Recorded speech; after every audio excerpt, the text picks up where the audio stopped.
Olá pessoal, hoje eu vou falar sobre O Velho e o Mar, de Ernest Hemingway. Anos após os lançamentos de Por Quem os Sinos Dobram, o clássico autor americano estava passando por um período de pouco sucesso. Há 10 anos, em Cuba, o autor era considerado acabado. De forma paralela, Santiago, o pescador por uma vida inteira, encontra-se há 84 dias sem pegar um peixe, no enredo de O Velho e o Mar. De acordo com a crítica literária, O Velho e o Mar foi baseada num então momento da vida do autor, um período de seca ou pouca inspiração, sucedido por grandes obras. Da mesma forma, ao mesmo tempo em que Santiago pesca a maior presa de sua vida, ele passa por um processo de muita dor e sofrimento. Santiago é um homem de extrema humildade, ele dorme numa choupana e dorme, ele não tem colchão, ele dorme nos jornais velhos, em cima dos jornais velhos, e tem um menino que ajuda muito ele, pescava com ele esse menino. Só que o pai do menino disse, não, já que ele tá há 85 dias sem conseguir pescar nada, tu vai pescar em outro barco. Então esse menino vai pescar em outro barco para conseguir ajudar a família, é um menino bem jovem, mas ele sempre vai nessa choupana, leva o café da manhã pro Santiago, porque o Santiago sempre diz, eu tenho um arroz, tenho um ensopado de peixe, mas ele sabe que é mentira, que ele não tem nada para comer. Então esse menino sempre vai lá e deixa o café da manhã para ele lá. E ele chora, ele sai chorando às vezes porque ele vê que o Santiago é um pescador excelente, ele aprendeu muito a pescar. Tudo que ele sabe de pescaria ele aprendeu com o Santiago. Só que o pai dele não deixa mais ele pescar com o Santiago porque acha que o Santiago tá numa maré baixa assim de sorte.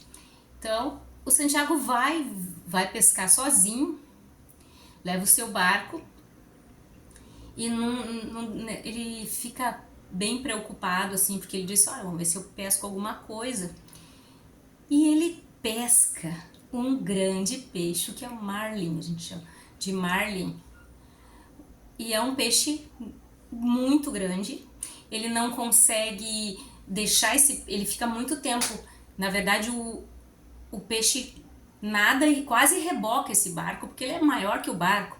Então ele consegue atacar o peixe, mata o peixe com um arpão, ele sofre muito por isso, sangra muito as mãos, ele se alimenta de peixe cru, os peixes voadores que caem no barco, assim, ele se alimenta de peixe cru para conseguir sobreviver, água e peixe cru. E ele consegue pescar esse peixe e ele amarra na lateral do barco, porque ele é na extensão, ele é maior que o barco. Então ele amarra e esse peixe fica ali e começa a sangrar, porque ele matou o peixe com arpão. Ele começa a sangrar e chama, esse sangue no mar, chama a atenção dos tubarões. Então, primeiro o tubarão que chega, o Santiago consegue atirar o arpão, mata esse tubarão, mas ele pega vários pedaços do peixe e ele continua levando esse peixe ali, nesse sofrimento, segurando, ele segura com as cordas nas costas, ele machuca as costas, porque o peixe é bem difícil, assim, quando ele tenta pescar foi bem difícil, porque ele se machuca todo, as mãos sangram. E depois vem, quando ele diz assim, agora estou quase chegando na praia, né, feliz com aquele peixe maravilhoso, que ele diz, eu consegui pescar um peixe, vou conseguir ajudar toda a comunidade lá, vender, né, porque ele é muito, muito pobre, muito humilde. Mas quando ele está quase chegando na costa, muitos tubarões, 3, 4 tubarões, acompanham a embarcação e eles atacam esse peixe. Então ele consegue matar esses peixes, ele pega uma faca, se machuca mais ainda, consegue matar. Claro que eu não vou contar toda a história é muito emocionante. Quando eu comecei a ler O Velho e o Mar, eu pensei, gente, não tem graça, eu não sou uma pessoa de ler uma história de pescador, vai ser chato eu ler esse livro. Só que é um livro fácil de ler e ele é empolgante, incrível, porque é só a história de um homem que fala sozinho, ele conversa com as aves, ele conversa com o peixe, ele é muito assim, ele gosta muito de beisebol, assim, então ele diz que pena que não tem um rádio, que eu não posso ouvir o jogo. Então ele fala alto, ele conversa com tudo, conversa com a natureza, conversa com o mar, conversa com os peixes. E então o livro não é um livro chato, é um livro interessante e a gente quer saber o que acontece. Então ele conversa com as aves, com o peixe, ele conversa com as próprias mãos, que ele não tem nenhuma religião, mas ele tem muita fé. E ele sempre tem esperança, ele nunca perde a esperança.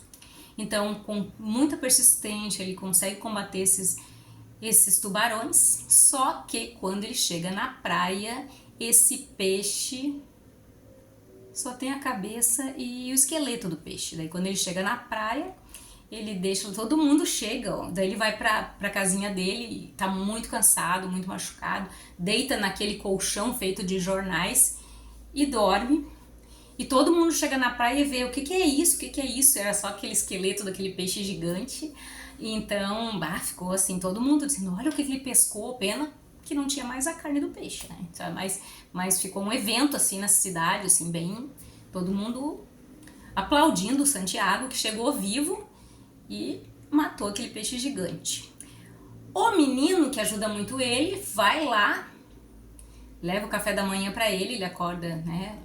E ele tá muito feliz que ele pescou aquele peixe, mesmo que ele não levou nada, assim. Então ele até disse que daí o menino perguntou, o que tu vai fazer com a cabeça? Ah, não, vamos passar pro fulano lá, vender, né, dar pra distribuir essa cabeça.